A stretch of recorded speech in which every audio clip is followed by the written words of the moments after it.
श्री कृष्ण बोले थे कि अब तो मैं आपका कर्जदार हो गया हूं, जिस दिन आपको आवश्यकता होगी उस दिन मैं इस चीज को करूंगा। कृष्ण जी एक सभा में थे, तो उस समय पे एक व्यक्ति था जिसको श्राप मिला हुआ था कि तुम कृष्ण जी के हाथों ही मरोगे। उनको ये भी श्राप था कि आपको 100 जोक्स या इंसल्ट माफ। एग्जैक्टली। तो ये जब शिशुपाल आए, एरोगेंस बढ़ गया, तो इन्होंने देखा कि इस सभा में इतने बड़े बड़े लोग होने के बावजूद पैर किसके धोए जा रहे हैं? श्री कृष्ण की। पूजा किसकी हो रही है? श्री कृष्ण की। स्टार्टिंग वहां से हो रही है। अब शिशुपाल आके बुरा भला सबके सामने बोलने लग गया। श्री कृष्ण जी काउंटिंग कर रहे थे, 98, 99, 100। जैसे ही इसके 100 हुए, सुदर्शन चक्र निकला और उसका वध हुआ। तो ये जब इस समय पे सुदर्शन चक्र निकला था ना, तो उनका उंगली कट गया। उस समय पे उस पूरे सभा में केवल द्रौपदी थी जिसने आके अपनी चुन्नी का थोड़ा सा मटेरियल उस उंगली में लपेट दिया था। और इसीलिए अच्छा। तो नाजीज के इधर जब युद्ध हुआ था, तो हिटलर ने बोला कि मेरे को ना एक टाइम ट्रैवल मशीन बना के दे दो। Time travel? हाँ, ओके। उसने बोला कि भाई मैं पहले फॉरवर्ड जाऊंगा, मैं पहले देख लूंगा क्या क्या हुआ है, और उसके हिसाब से मैं अपने एक्शंस चेंज कर लूंगा, और साथ में उसी के हिसाब से मुझे टेलीपोर्ट कराओ। अब सीन क्या हो गया था कि उनका एक बंकर था जहां पर 12 साइंटिस्ट थे और एक मेन साइंटिस्ट था जो इस चीज पे काम कर रहा था। तो 12 को 12 को मतलब वहां पर फिर हिरासत में ले लिया, क्योंकि उनका वो एक्सपेरिमेंट आधा ही काम हुआ था, आधा फेल्ड हो गया था, उनको अरेस्ट किया था।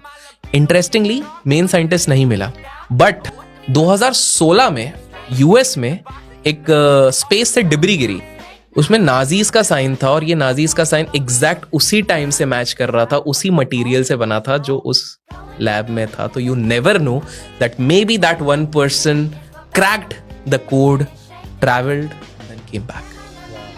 2015 में एक रिसर्च ने बात करी वाई क्रोमोसोम बोटलनेक के बारे में। जब रिप्रोडक्शन की बात करते तो एक एक्स क्रोमोसोम होता है, एक वाई क्रोमोसोम होता है, क्योंकि एक्स एक्सिस लड़की, करेक्ट, एक्स वाई आदमी। उनकी थ्योरी के हिसाब से आज से ठीक 7000 साल पहले अचानक से दुनिया की पॉपुलेशन कम हुई। उस इवेंट के पहले, जो भी XYZ इवेंट हुआ, उसके पहले हर 16 लड़के पे 16 मेन के अगेंस्ट पे एक फीमेल होती थी। इस इवेंट के बाद 5 फीमेल के अगेंस्ट पे एक मेल हो गया। इतना बड़ा फर्क, मतलब एग्जैक्टली। कौरवों के पास ऑलमोस्ट थी 25 लाख की आर्मी, और पांडवों की थी ऑलमोस्ट 15 लाख। और माना जाता है महाभारत में 99% खत्म हो गए थे, डिमोलिश हो गई थी। तो दिस साइंटिस्ट, उनको समझ में नहीं आया कि वाई क्रोमोसोम बोटलनेक क्यों हुआ है, लेकिन हमको तो पता है ना ये क्यों हुआ है। श्री कृष्ण जी को ये ज्ञात था कि अगर इस महाभारत में पूरी काया पलट सकते तो वो 2 योद्धा थे। एक योद्धा की तो हमने बात कर ली, दूसरा कौन हो सकता? बिल्कुल सही, खाटू श्याम जी। बिल्कुल। श्री कृष्ण जी को तो पता था कि भाई इन्हें प्रार्थना करके 3 ऐसे बाण इन्होंने पाए हैं कि भाई वो 3 बाण में पूरे महाभारत खत्म कर सकते हैं। लेकिन जब इनको ये वरदान मिला था महादेव से, तो महादेव को ये चीज समझ में आ गई थी कि भाई ये तो एक्सट्रीम पावर हो गया। तो उन्होंने कहा कि बारबरिक, ठीक है, आप ये लेके जाइए, लेकिन शर्त ये है कि आप जब भी कोई युद्ध होगा तो हारने वाली जो भी टीम होगी, वीकर टीम को ही आप यहां पर जाके सपोर्ट करेंगे।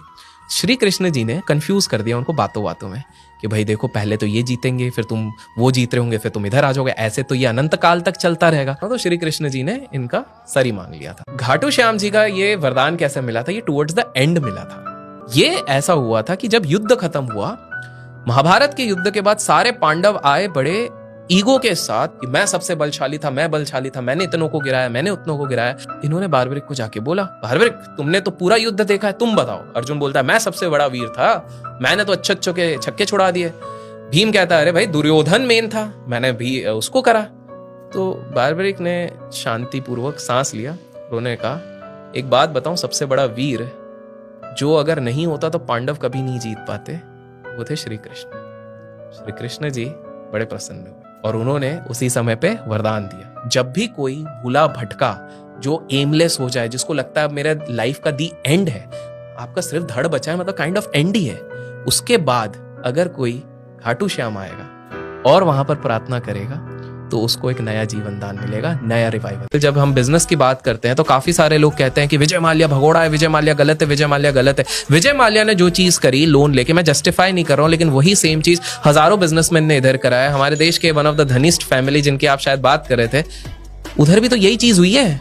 एरिक्सन के पैसे नहीं देते तो एरिक्सन केस चला देता, वो तो चलो भाई आ गए, उनने बचा लिया, करा तो उनने भी सेम सही था। तो वो सही और ये गलत और वो गलत, तो ये सही कैसे?